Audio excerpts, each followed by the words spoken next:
Hello and good morning and welcome to another Magical Monday message. I'm Rochelle with ConfidentDreaming.com, your Disney life coach and energy alchemist, here today with your weekly Monday message. And this one is titled Hate Leads to Suffering. Wednesday is May the 4th, which as a Star Wars fan is Star Wars Day. Not an official holiday by any means, but I know Disneyland's doing huge celebrations. I typically make Star Wars food, whether it's food that looks like Star Wars characters or something from Galaxy's Edge in Disneyland. It's a day we celebrate. But the full quote comes from Yoda: anger leads to hate and hate leads to suffering. And even Obi-Wan says, don't give in to hate, that leads to the dark side. There's so many quotes on hate and anger and suffering. And the one most of you know, even if you're not a Star Wars fan, because it's not a Star Wars quote, is holding on to anger, which leads to hate, mind you, is like drinking poison and expecting the other person to die. Hate festers in you. When you don't like something, when you say you hate something, it does, it festers. It's like an unseen wound. Like maybe you sliced your finger and it healed, but then it's like hot and bothersome. It's because it's festering underneath. You didn't heal the root of it.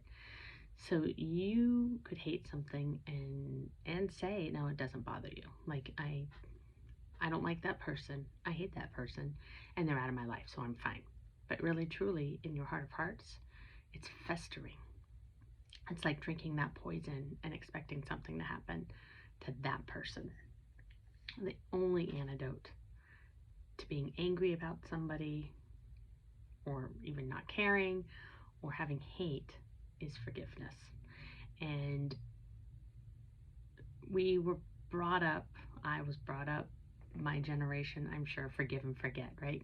You forgive and move on. You allow that person to be in your life, or you let them do that same thing again. And that is not forgiveness.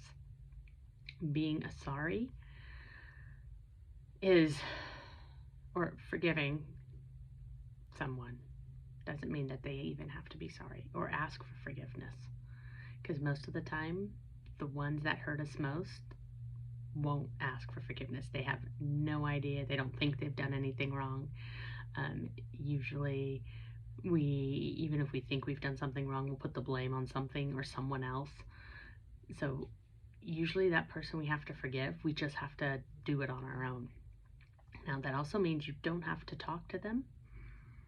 You can do a forgiveness method and a forgiveness practice without ever having to tell that person you forgive them, or without even, let me tell you, you don't have to get their apology in order to forgive them and to be at peace. We talked last year about the 4 agreements, and 2 of the agreements are big on forgiving. One is not taking anything personally. So if you don't take anything personally, why are you mad at that person? And 2 is not making assumptions. You're assuming they did it for you, to you, whatever the incident was, out of spite or out of hate towards you or whatever. So if you don't make assumptions and you don't take anything personally, it's easier to let it go. Now, Brené Brown has talked about vulnerability. She's known as a resilience coach. I'm excited to read her new book. And it's about emotional learning and feeling our emotions. And one key podcast I listened to, she says, tell yourself that that person is doing the best that they can at that time. And maybe it doesn't make sense, and maybe you know they could do better, but maybe you're not living their life. If they're doing the best that they can and it's not personal, then it's time to just forgive. And then that's where Oponopono comes in. Now I'm putting all of this together into one program or practice that you could use in your daily life. Oponopono is a Hawaiian art, basically of love and forgiveness. And that's the root of it. And it heals our own soul while we forgive and let go of others. And it just really brings peace and serenity to your life. And when you're at peace and you're not hating, you're not suffering, and you can move forward and you can figure out what it is you want out of life. And it's so much better than suffering, right? Peace or suffering. We tend to choose the suffering. We need a cross to bear. We need to feel justified in our reasons for not talking to somebody. But you can forgive them and still not talk to them. You can forgive and maybe create boundaries and allow that person back in your life. But you don't have to suffer.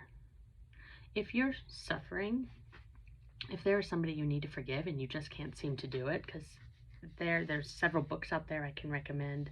I've been reading Forgive for Good, and there's another one that Catherine Pratt wrote that has people who, like Elizabeth Smart, in it. If anybody has a reason to not forgive, it's her, but she talks about going through her own forgiveness. And there's those. Or if you'd like to work with me while I develop this forgiveness training, I would love some people who need some help, and we can work on that.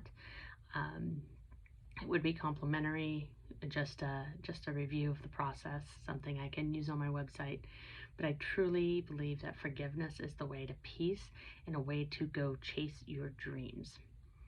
So, on that note, I hope you have a wonderful week. Tomorrow's Teacher Appreciation Day. They have been through a lot through this pandemic, and there are teachers actually leaving the profession at an alarming rate. And if you didn't know that, give your child's teacher some appreciation. They are struggling. May the 4th be with you. Happy Cinco de Mayo. And it's a very full week here as we celebrate all the things. And don't forget, celebrate the good in your life. Forgive others. And just have a good life. Stop hating. I'll talk to you soon.